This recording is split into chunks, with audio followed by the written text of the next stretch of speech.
Hello. Thank you for joining us for our first ever virtual Hope for the Future event. The last few months have been full of firsts for many of us across the community, across the country, and across the world.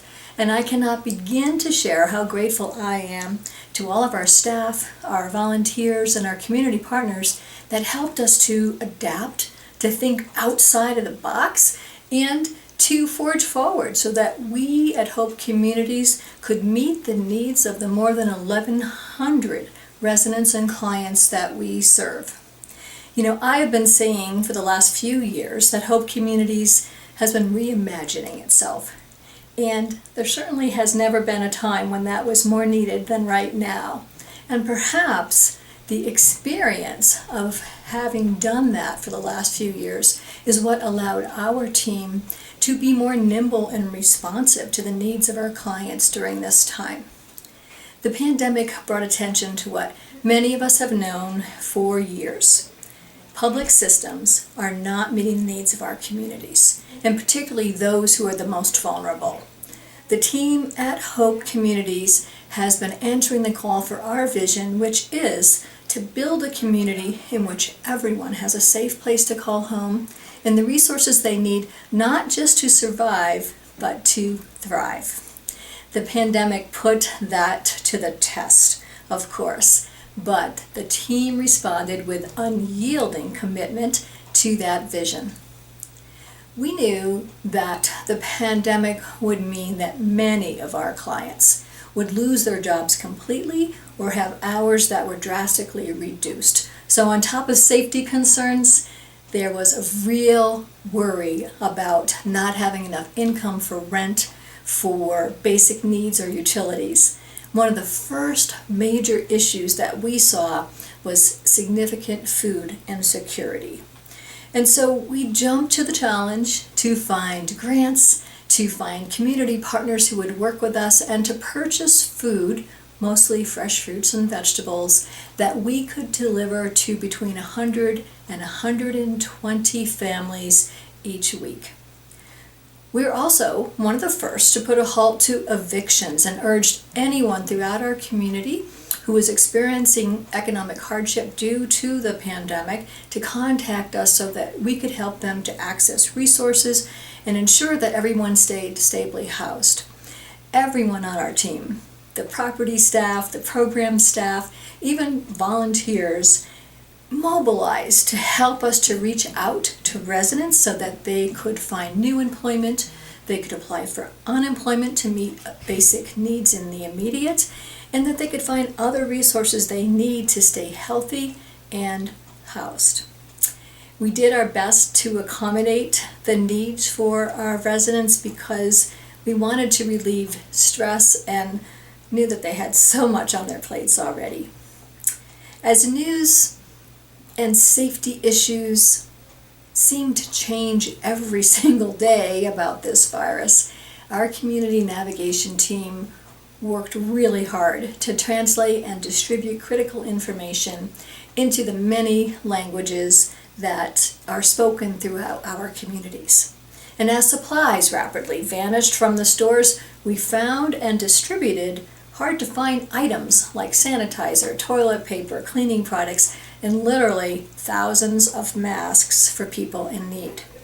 We wanted our residents, clients, staff, and volunteers to be safe at home, at work, and in the community.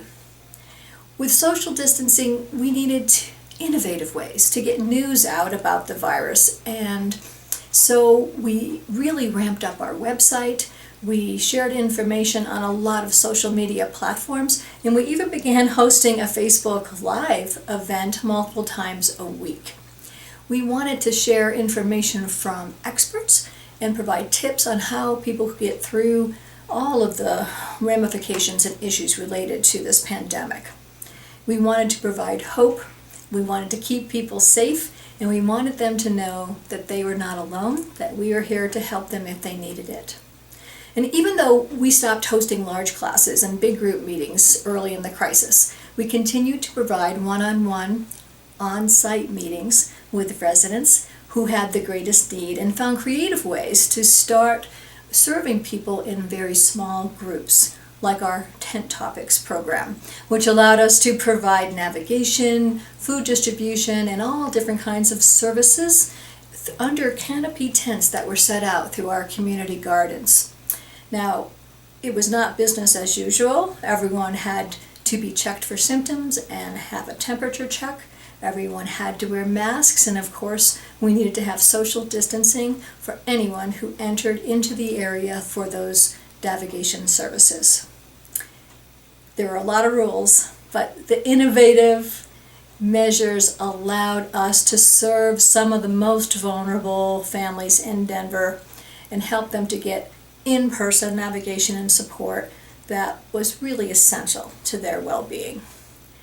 I share this information not necessarily to brag about the organization and the staff, but our staff was so creative and they were so dedicated. And of course, they all had their own fears about the virus and they had to deal with the ramifications of the pandemic in their own households. But they gave their all to continue to innovate and respond with precision and compassion.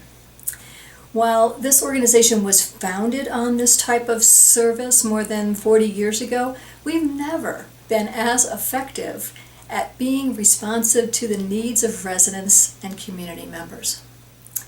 I think that our ability to provide stable housing, our unwavering commitment to offering access to opportunity in a tailored way to every resident, and our full and intentional involvement in building community, it makes us stand apart. It provides a platform that will transform the lives of the 1,100 clients that we serve, and at the same time, it is building more vibrant neighborhoods across Denver. To me, that kind of transformative work sets the stage for a new American dream and creates an environment where everyone has equitable access to pursue big life goals for themselves and their families. This is impactful work. It is not fast work and is not done in isolation. In fact, this work requires a lot of partners and thousands of small but meaningful steps along the way. And as our model indicates, the pathway to opportunity looks different for every single person. It would be too difficult to show you the many, many ways that hope influences residents and clients, but the following video, made possible through a technical assistance grant from our friends at Mile High United Way, will give you a glimpse at the ways that hope has been able to provide home, opportunity, and community for those that we have the privilege to serve.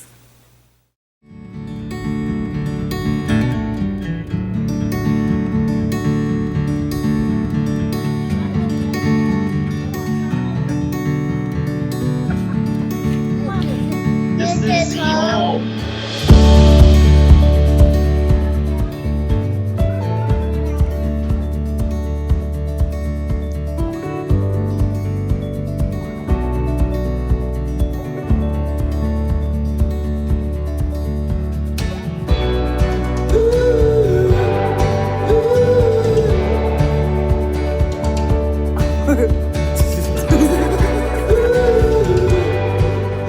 That is awesome!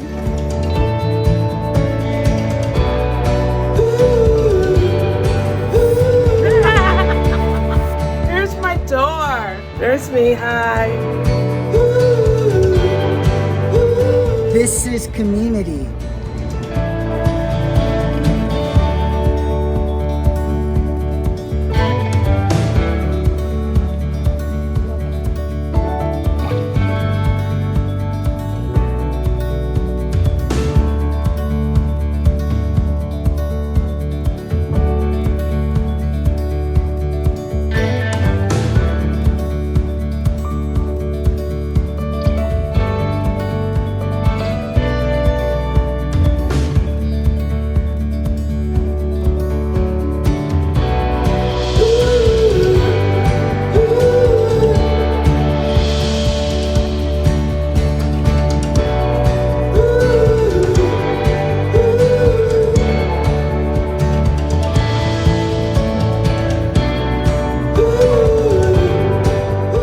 This is opportunity.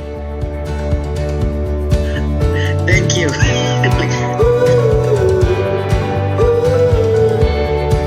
July, August, September, October, November, December.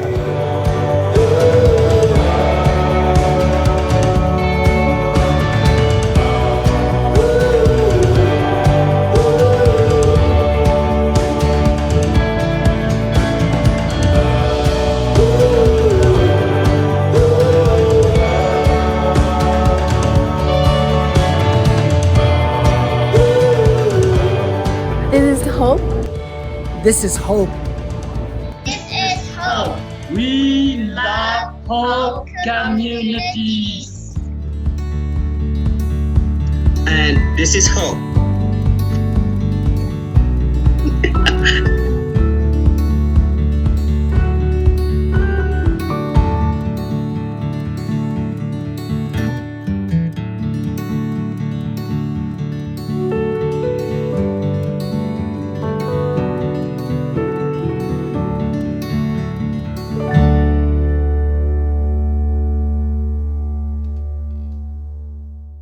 Hi, my name is Tracy Stewart, and I am a member of the Hope Communities Board of Directors.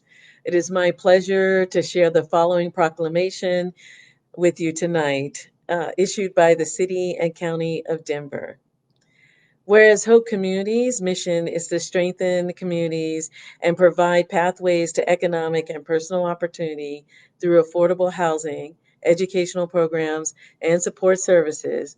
And whereas Hope Communities was established in 1980 by a group of citizens concerned about insufficient housing and a lack of meaningful resources for low-income families that were being pushed out of the Five Points neighborhood, and whereas the organization has grown to provide affordable housing in the Denver neighborhoods of Five Points, Northeast Park Hill, and the East Colfax Corridor, and whereas Hope Communities has provided client-informed programs and services to more than 1,100 residents, as well as individuals from the neighborhoods surrounding their properties for free each year.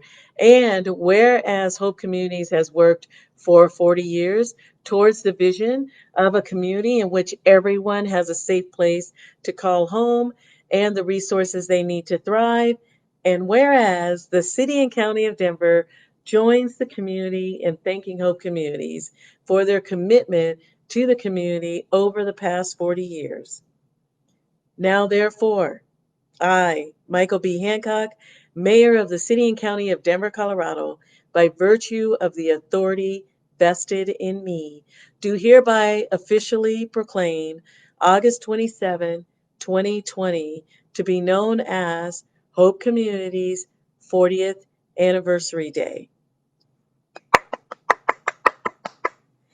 A very special thank you to the Mayor and the City and County of Denver for recognizing Hope's hard work through this proclamation. Thank you, Tracy, and thank you, Mayor Hancock, for that proclamation. We're so thrilled to have that. You know, I happen to know that Mayor Hancock goes way back with Hope Communities. He knew our founder when he was just getting started in politics, so thank you for watching us, keeping track of what we're doing, and thank you for that proclamation. So, as I mentioned before, we have been committed to home, opportunity, and community for the 40 years we've been in existence. We try to customize our programs based on resident needs and suggestions, and in that way it's really hard to classify what any one person might get from their experience from Hope Communities. We do want to share the perspectives of 3 of our residents so that you get an idea of how they have been impacted by their connection with Hope. So I'm going to ask each of them some questions, and then you can see what the responses are. The first thing I'll ask is, tell us a little bit about yourself and your life before you got connected with Hope Communities. Before I lived here, well, before Hope Communities got involved, I lived here, and I've lived here for 27 years now. And I worked for until I retired, I worked for a nonprofit fraternal organization. And I always wanted a garden. Couldn't get one, and now I've got one. It's good to have a place to call home. And I like the people, the different nationalities and the different customs and the different modes of dress. I came here, United States, many years ago, and my first town was at New York in Buffalo. It was really cold, a lot of snow, and then very hot for me. And after 3 years, I moved to Colorado, and I work at the school district as an interpreter. That is when I moved to the Hidden Brook Hope communities in Colorado. In Burma, also called Myanmar, I was in prison for 10 years for speaking in favor of democracy. After I was released, the government, the military government doesn't allow me to work at my former place, and I was very close in being arrested again.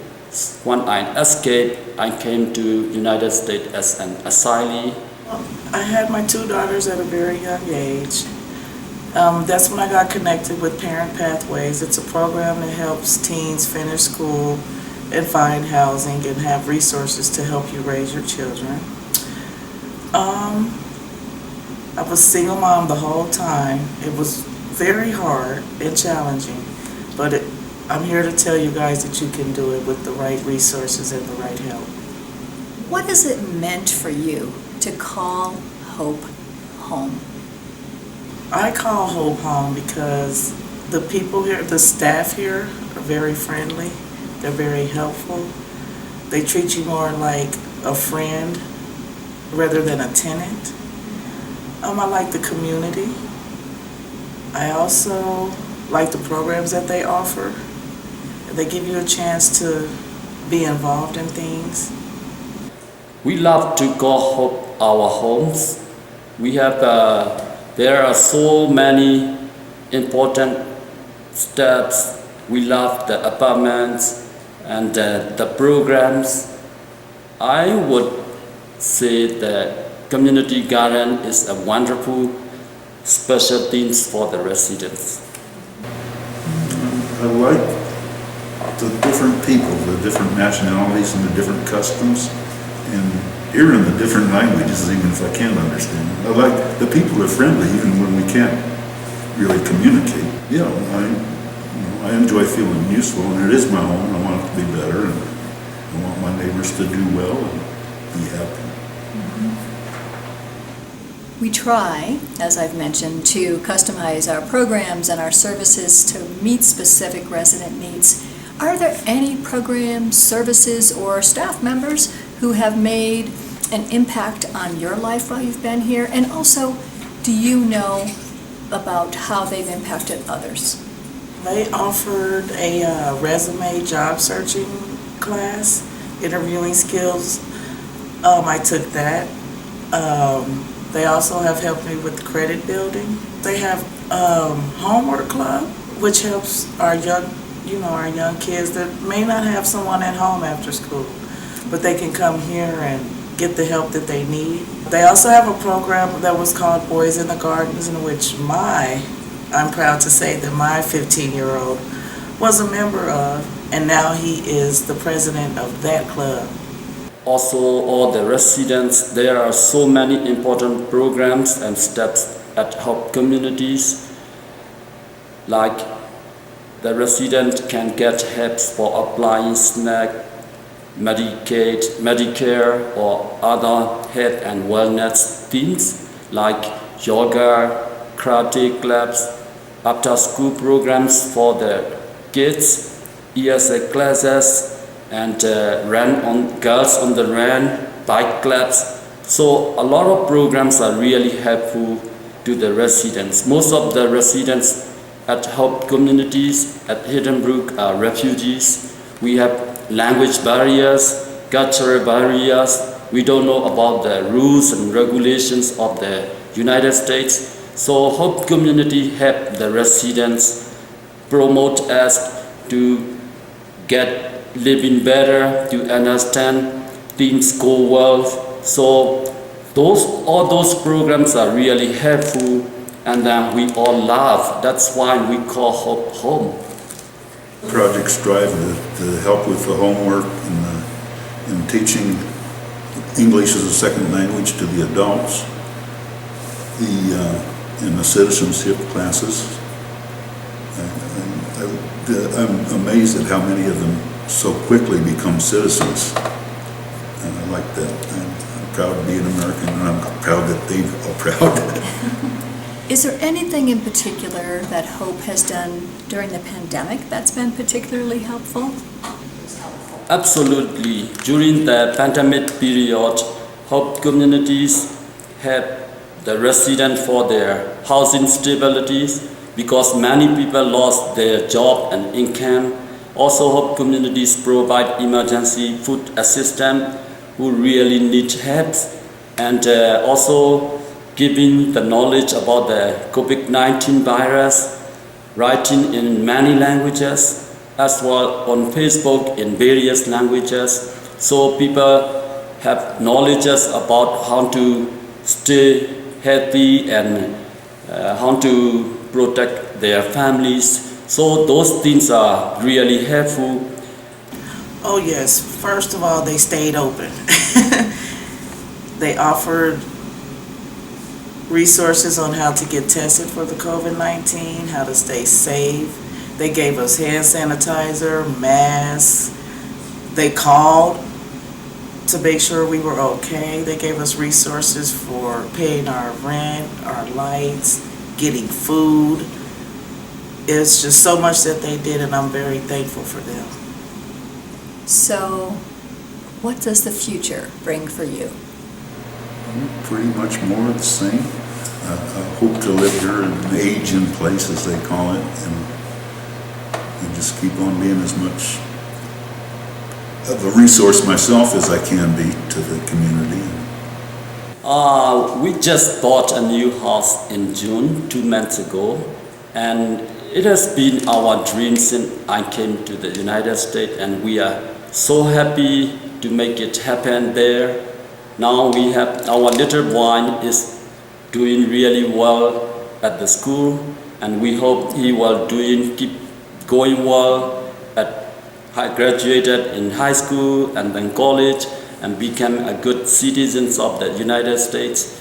We are so very happy, and then I want to add one thing. Those things happen to me and my family because of Hope Communities. Thank you so much. My future looks very bright.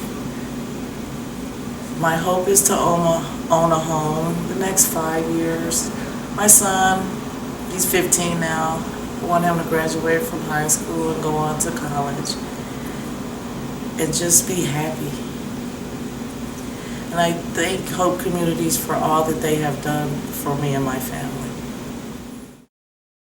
Good morning, or maybe good afternoon or good evening to those of you joining us after the event.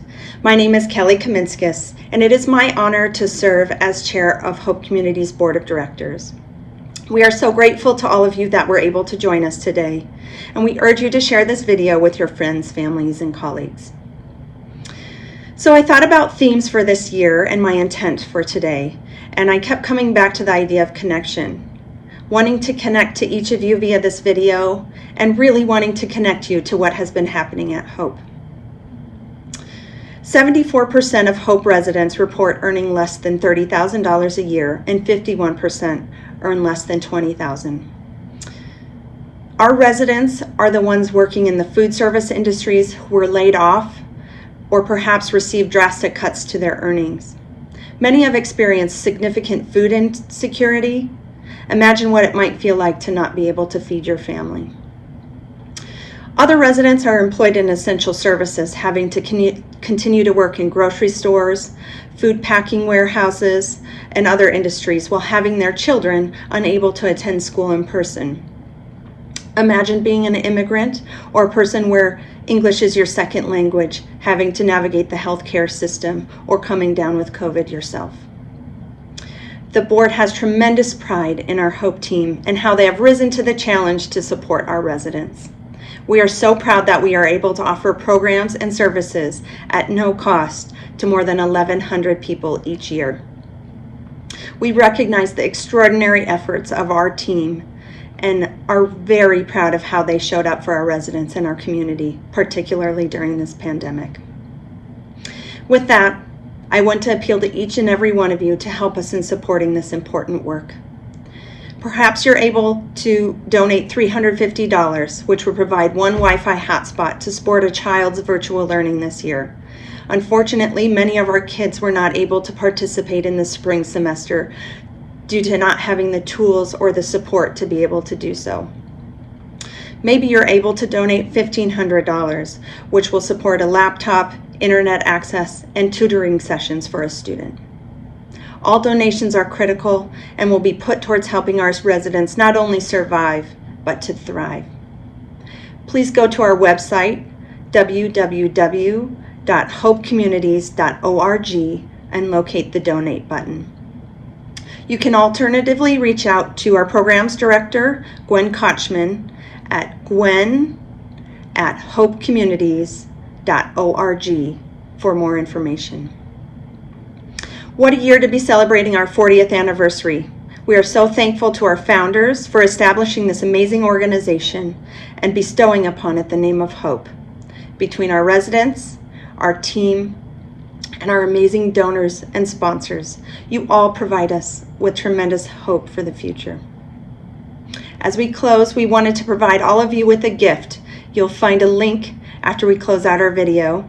If you have time to watch, I think you will enjoy this musical performance sent from Ireland by Joanna Hyde and Tig O'Macher. It was their way of giving back to Hope for all the organization does for the community. Thank you for joining us today. Be well and be safe. We hope to see you all in person again very soon.